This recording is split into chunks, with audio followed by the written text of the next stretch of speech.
বাইরে জীবনে ব্যাকের উপকার করবেন, খালি খাদ্দামার উপকার করিয়ে নেই। খাদ্দামায় আমার হাসা দিতে জামু বাড়িত, খাদ্দামায় আমার কট খাবাই দিছে। বুলকিয়া করছে আগে ক্লিয়ার করি, খাদ্দামা মানে কাজের মেয়ে, তারপরে আমি সম্মান করি। আরবিতে বলে কি খাদ্দামা, আর বাংলাতে বলে কাজের মহিলা বা হচ্ছে যে সাপোর্ট ওয়ার্কার, এগুলো বলে।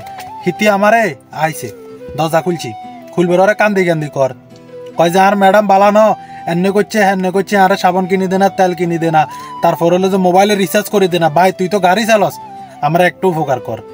আমি কেন আয় করতে না, তোর ম্যাডাম খারাপ হলে এটা তুই না বুঝবি, দেশে চলি যা। কয় না ভাই তুই আমার এই উপকারটা কর, দেখ আমার চুল টুল জট হয়ে গেছে, আমার এই হেল্পটা কর। আচ্ছা ঠিক আছে, দেখা যাক। আমি কইছি যে আনা শুভ, মানে আমি পরে দেখবো। তো হিতি আরে কাগজ এখানে নাম্বার দিছে, যে দোকানদার গাড়ি করছি কি সমস্যা। হ্যাঁ, তো এটা আমি রুমে যাই, হোয়াটসঅ্যাপে তারা নক দিছি। ঠিক আছে, আমি কিন্তু সব কিছু আরবি গেছি, কারণ পরবর্তীতে সমস্যা হইতে পারে। হিতি আমারে কাগজের মধ্যে নাম্বার লিখি দিই। হিতি আমারে কয় যে আমার লাই কোনোভাবে আমার একটা তেল ম্যানেজ করে দে, আমার চুল বেগেন জরি যার গই খারাপ তো লাগে ভাই, যেহেতু আমি প্রবাসী, সবাই তোর প্রবাসী। এরপরে কিরিমিকে কিনে দে, সাবান একখান কিনে দে। তো ঠিক আছে, আমি সিটি ফ্লাওয়ার আছে না, হাফারাল বাতানে যাইলাম, সাবান কিনে দিলাম, এই লোশন টোশন বা একখানে মিলে মনে করেন যায় 30 রিয়ালের সামান কিনে দিছি হিতিরে।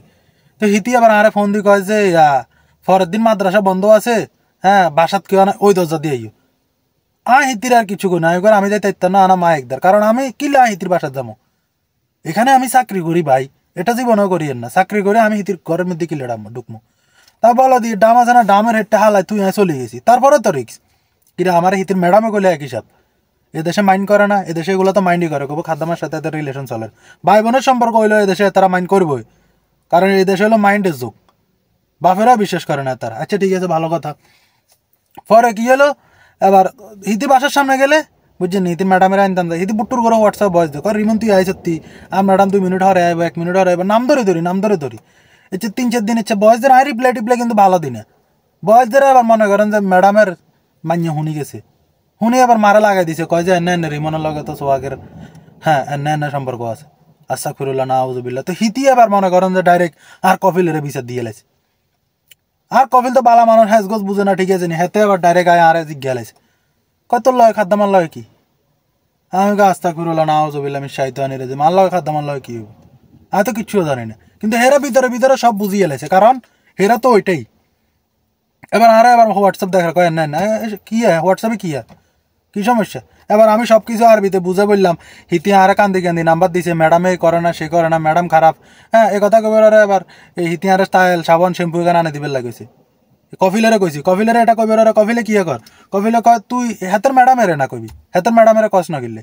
এবার আমি তো হ্যাঁ চাইছি কি। এবার আমি কই যে হুন, বাংলাদেশ, ইন্ডিয়া, পাকিস্তান, নেপাল, এরপর হলো যে কিয়া শ্রীলঙ্কা, এগুলো সবগুলো ফ্রেন্ডলি। একটা মেয়ের সাথে একটা ছেলে কথাই বলতে পারে, শুধু সৌদি আরবে পারে না। আমরা এদেশে কথা বলতে পারি, সমস্যা নাই। আমি তো সৌদির মাইয়ার লগে কথা কই না। এ কথা কবে ওরা কয় যে তোর মনে সম্পর্ক আছে। আগে তুই ইতি চেহারা দেখছ, তুই ইতির লগে আর কি সম্পর্ক থাকবো। এবার সব কিছু আমি আরবিতে বুঝে টুঝে কইছি, আর এত বুঝতে হচ্ছে যে না এত তো আর অনেকদিন যাবৎ কাজ করে, আর ম্যাডামেরও লই যার, আর বড় লই যার, আর মাইয়ারও লই যার, একটা বিশ্বস্ততা জায়গা আছে। তারপর আমার জিগে এবার আরবিতে সুন্দর করে বুঝে কইবার হরে ঠিক আছে নি, কয় তুই হিতির নাম্বার অঙ্গ বলক মারি দে। ইতির লগে কথা কচ্ছে দেশের মাইয়ালারা অনেক খারাপ, শ্রীলঙ্কা এগুলো অনেক খারাপ, ঠিক আছে এগুলো তোরা হেঁচা দিব, বাসাত বলাই নি মনে করেন দৌড়ে কোনোরকম বিয়ে শাদি করিয়ে লাগবো, ঠিক আছে হরে বিপদ হয়ে যাবি। কফিলে বালালা বলে আমার এটা বুঝাইছে।